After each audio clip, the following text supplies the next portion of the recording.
So the global markets or the global companies in lifestyle have recognized that this culture now is translatable, across countries.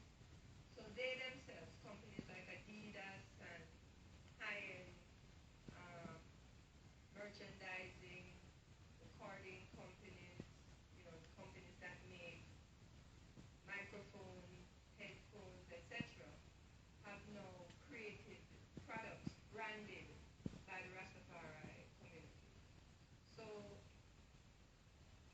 the World Intellectual Property Organization, in addressing not just these rights, but the rights of, I would say, the green economy, because the world is moving towards the use of indigenous knowledge in reaction to the destruction that is happening on the planet, etc. So the younger generation and the younger consumers are now more mindful of wanting to do the right thing in protection of future generations. And so they want these types of products and services.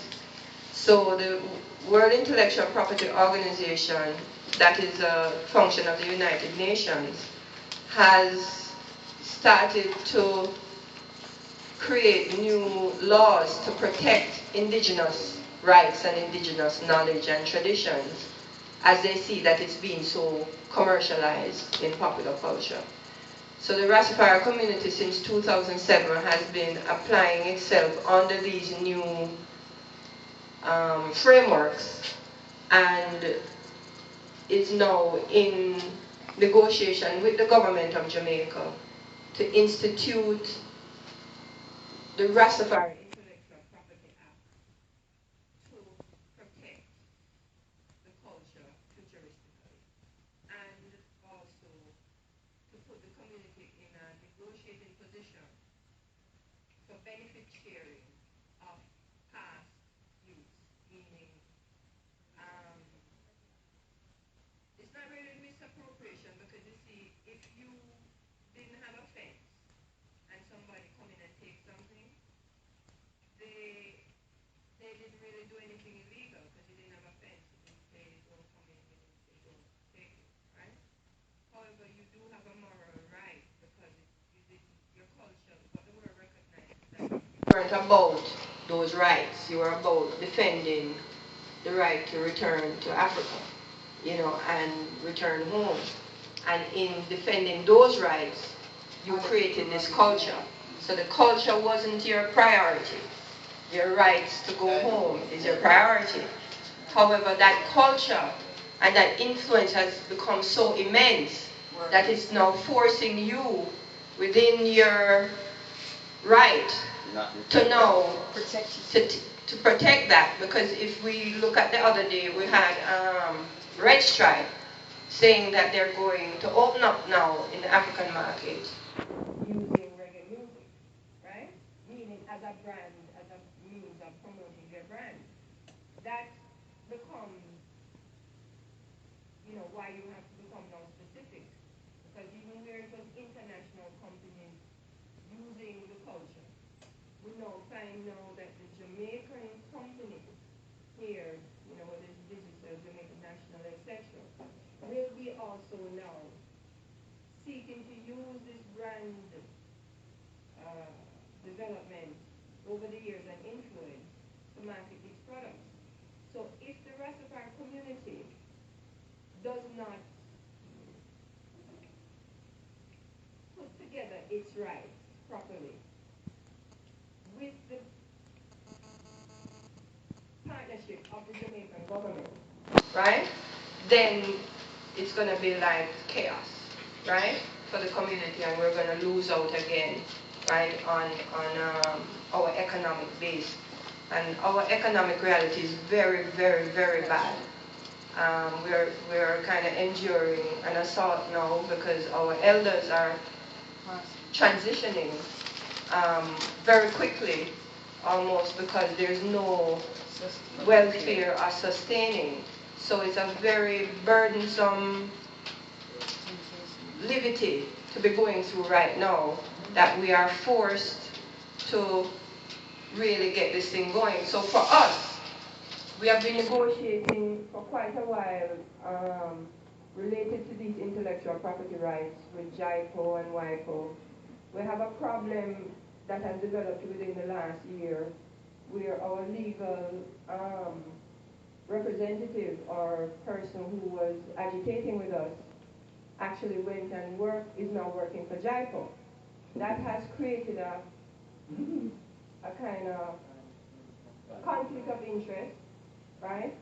And because we have not been able to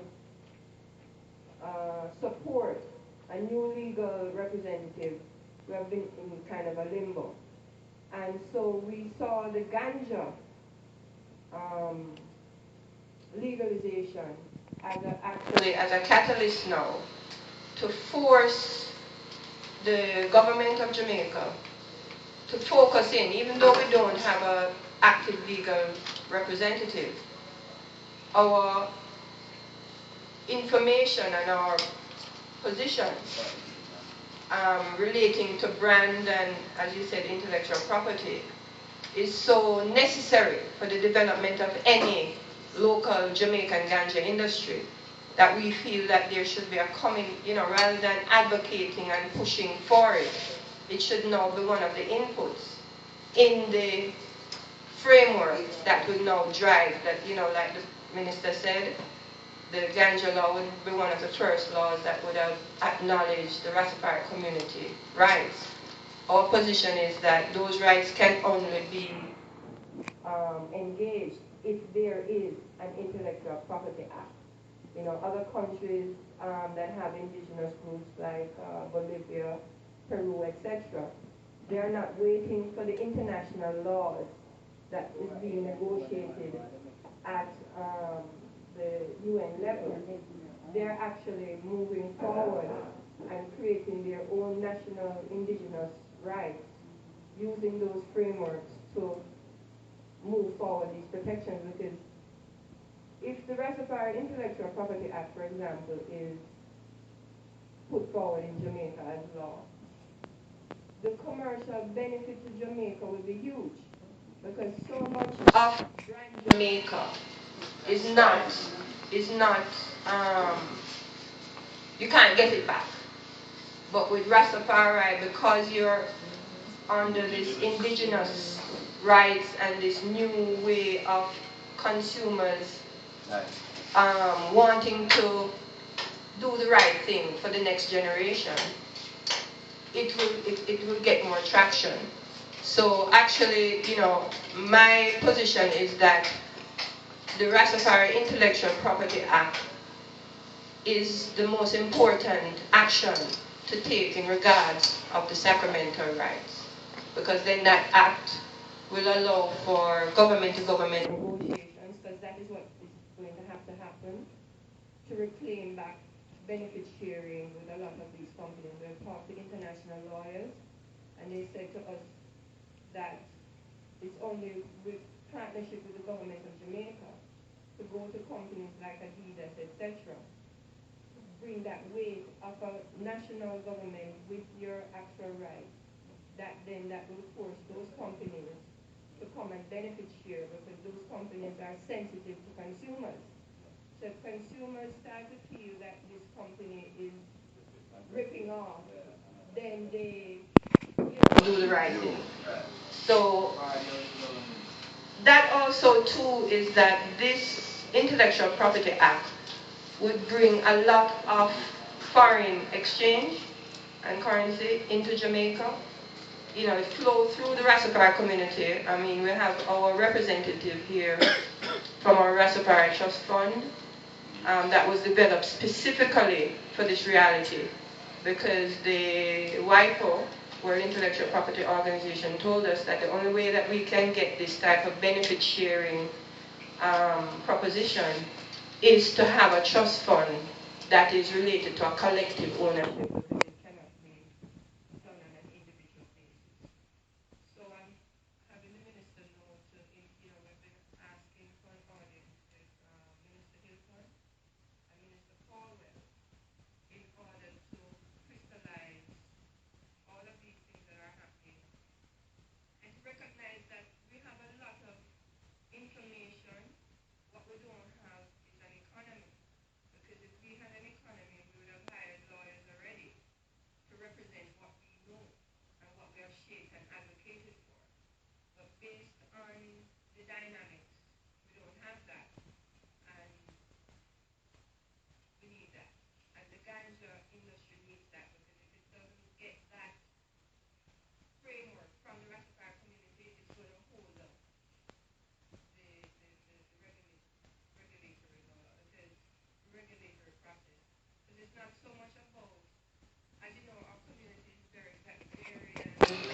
etc.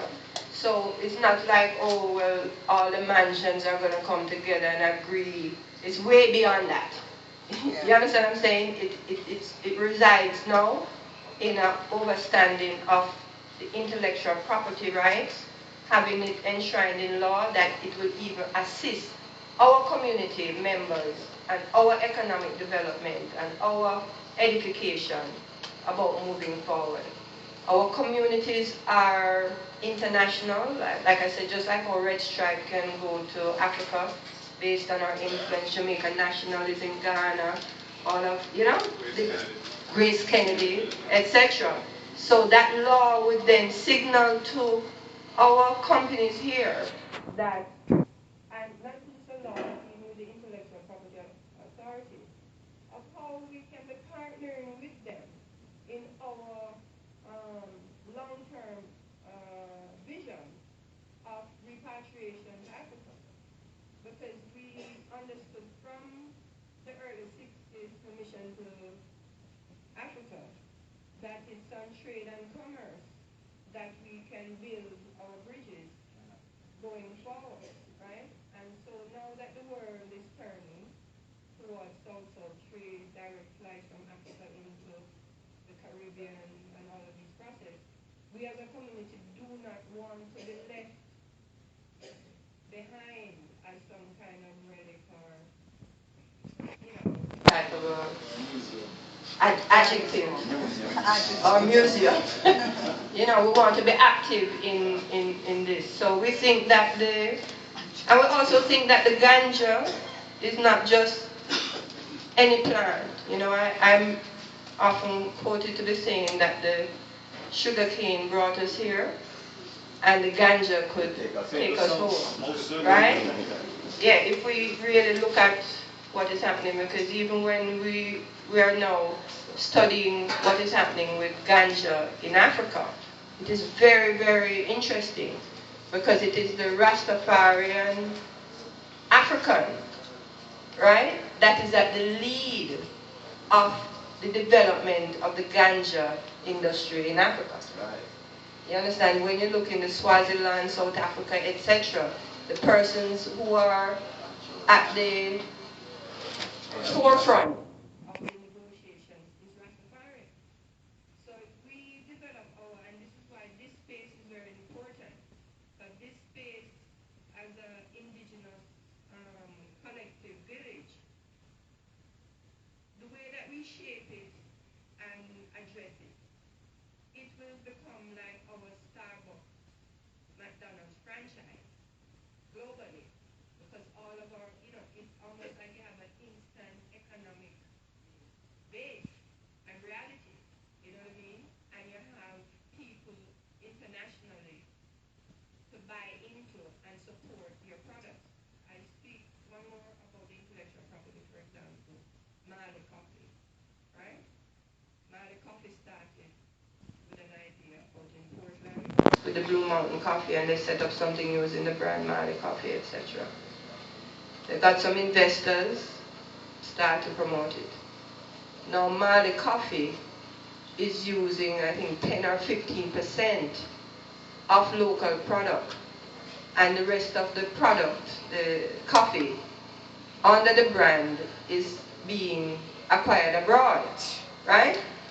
And so this is why this brand development is so important for us here, because we can't afford for people to come into Jamaica, associate with the brand, with the ganja, then go to Colorado, register a company with that name, right? And start using Colorado ganja underneath that brand to satisfy whatever. This is what is actually happening, right? So we have to be literally now negotiating to, even within our ganja association, the development of Jamaican ganja companies in places like Colorado and all of these, Amsterdam, etc., that you literally have to be looking to set up your company in those places. You understand what I'm saying? This is how far you have to be moving. So while we're considering a about growing the ganja, the ownership of the brand, and how, because if anybody's going to be in the business of using Colorado ganja under a Jamaican brand, we must own it. You understand? We can't say because Jamaica only can do certain amount of tonnage and acres, right? But we have a demand far greater than what we can actually produce. And so this is what the Rastafari community, knowing what is about to happen in Africa, you understand what I'm saying, wants to be in the proper position to harness this in the best way, you know. So we are appealing to the Minister of Justice that coming from this meeting, that yes, we want to be positioned, licensed growers, etc., but the ownership and the management and the strategic deployment of companies, etc., in Africa, especially, right? Because the Jamaican companies, we could not allow these companies to go ahead of us. You understand what I'm saying? To use our cultural influence, and we can't use it.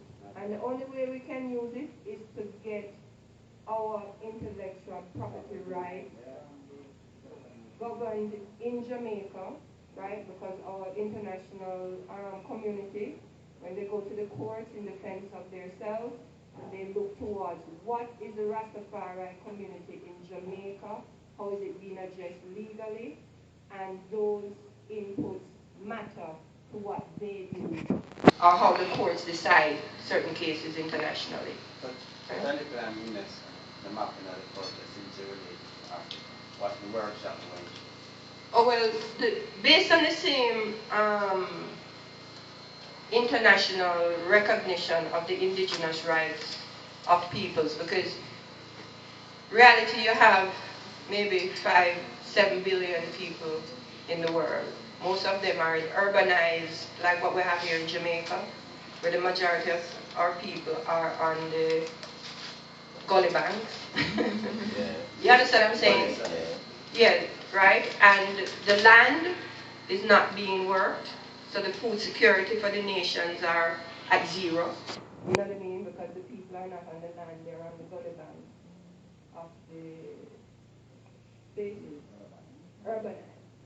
So what the international world has found now, going forward, is that the knowledge and information of maybe 200 to 300 million people is going to be so depended on by how much billion people, for example, in the pharmaceutical industry especially, right?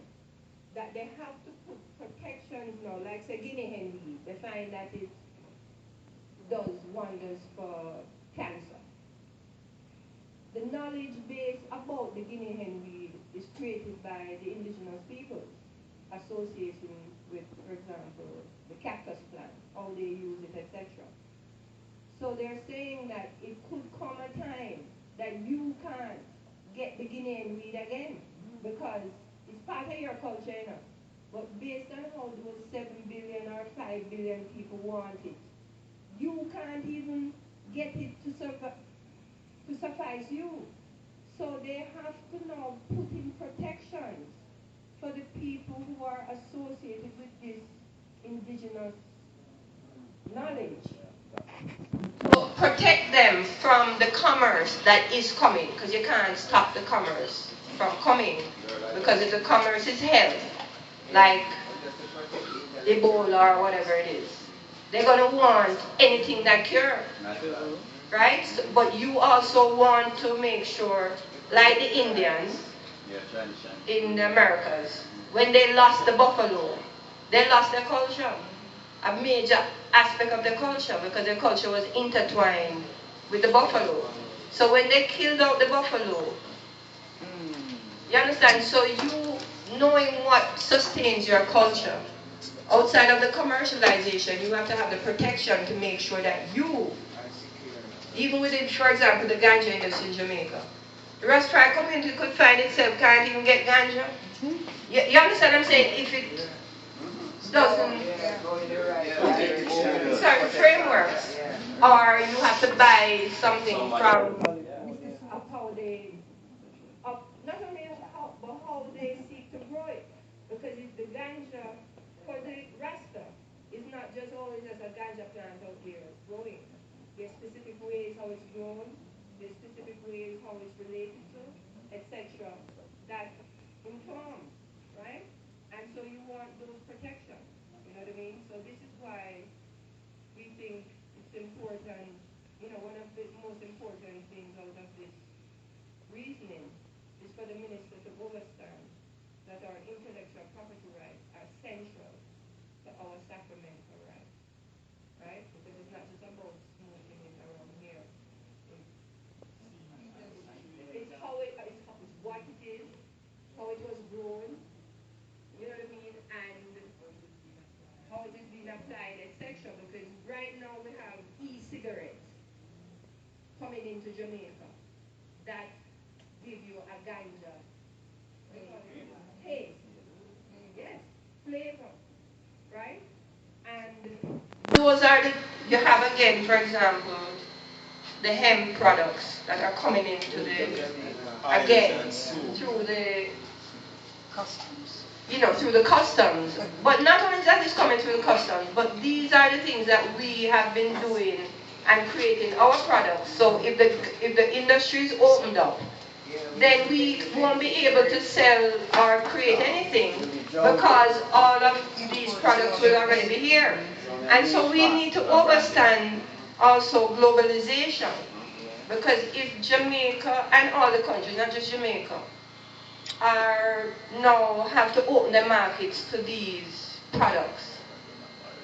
Like you have to open them. Right. So then that